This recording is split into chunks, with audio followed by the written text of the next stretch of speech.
السلام عليكم ورحمة الله وبركاته. هنتكلم النهاردة عن دولة الكويت، وفي الموضوع ده هنتعرف على معلومات ومقتطفات عن دولة الكويت وتاريخ تأسيسها. خلينا نبدأ.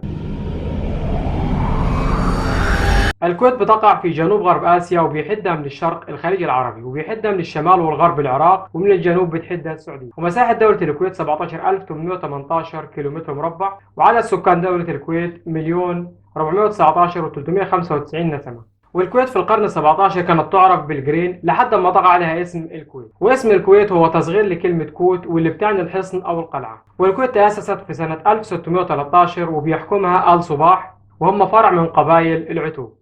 وسكان دولة الكويت من وقت تأسيسها كانوا بيشتغلوا في الغوص على اللؤلؤ والتجارة البحرية بين الهند والجزيرة العربية، ودخل الكويت يتحول لمركز تجاري في شمال الخليج العربي. وكمان الكويت كانت ميناء رئيسي لشبه الجزيرة العربية وبلاد الرافدين، واللي منها العراق وسوريا وتركيا. ومهنة الغوص على اللؤلؤ فضلت العصب الأساسي للاقتصاد الكويتي لحد 1946 لما بدأت الحقبة النفطية. والحقبة النفطية في الكويت بدأت في 1936 لما تم اكتشاف بير نفط في منطقة بحرة شمال الكويت، ولكن البترول والنفط اللي كان مكتشف ما كانش بكميات كافية تسمح للتصدير، لحد ما تم اكتشاف حقل نفط برقان في عام 1938، واللي بيعتبر ثاني أكبر حقل نفطي في العالم. وتوقف العمل في حقل برقان في عام 1942، وده كان راجع لظروف الحرب العالمية الثانية. ولكن بعد ما انتهت الحرب العالمية الثانية رجعت أعمال الحفر لحقل برقان من جديد، وكانت أول شحنة نفط تصديرية من حقل برقان في 30 يونيو عام 1946. والكويت من أهم منتجي ومصدري النفط في العالم، وده لأنها بتمتلك خامس أكبر احتياطي نفطي في العالم بنسبة 10% من احتياطي النفط العالمي.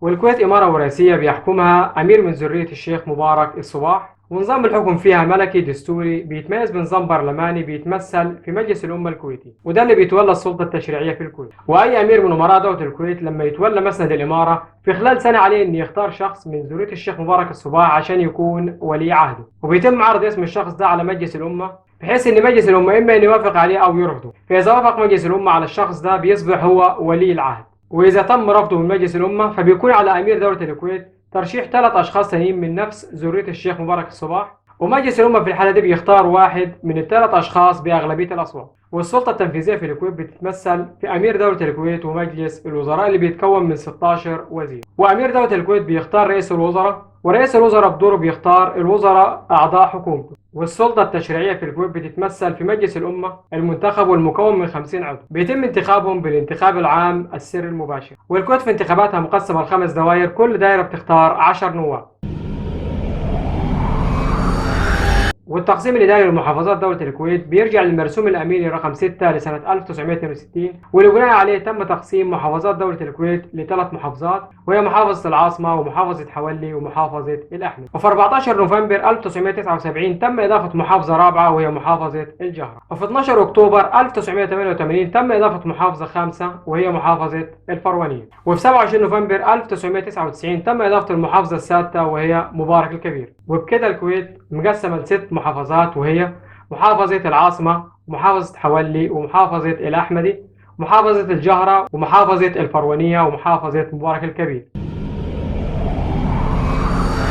ومن الرموز الوطنية بدولة الكويت شعار دولة الكويت وعلم دولة الكويت، واللي تم رفعه في 24 نوفمبر 1961، ونشيد الكويت الوطني واللي بدأ استخدامه في 25 نوفمبر 1978. وفكرة النشيد الوطني الكويتي كانت نابعة من مجلس الوزراء، واللي كان بيترأسه الشيخ جابر الأحمد الصباح لما كان رئيس مجلس الوزراء وولي العهد في عهد الشيخ صباح السالم الصباح. ووقتها اتعملت مسابقة لتقديم ألحان وكلمات النشيد الوطني عشان يحل النشيد الوطني الكويتي محل السلام الأميري اللي كان متبع منذ استقلال الكويت في عام 1961.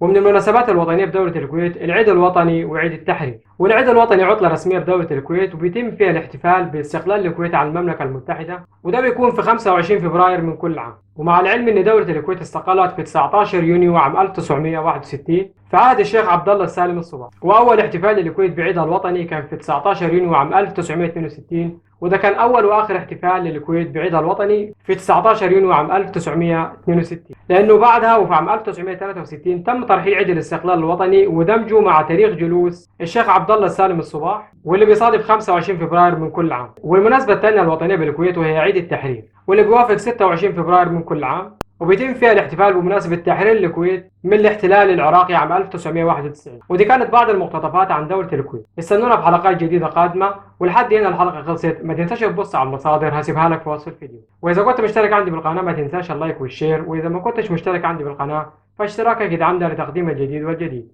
والسلام عليكم ورحمة الله وبركاته.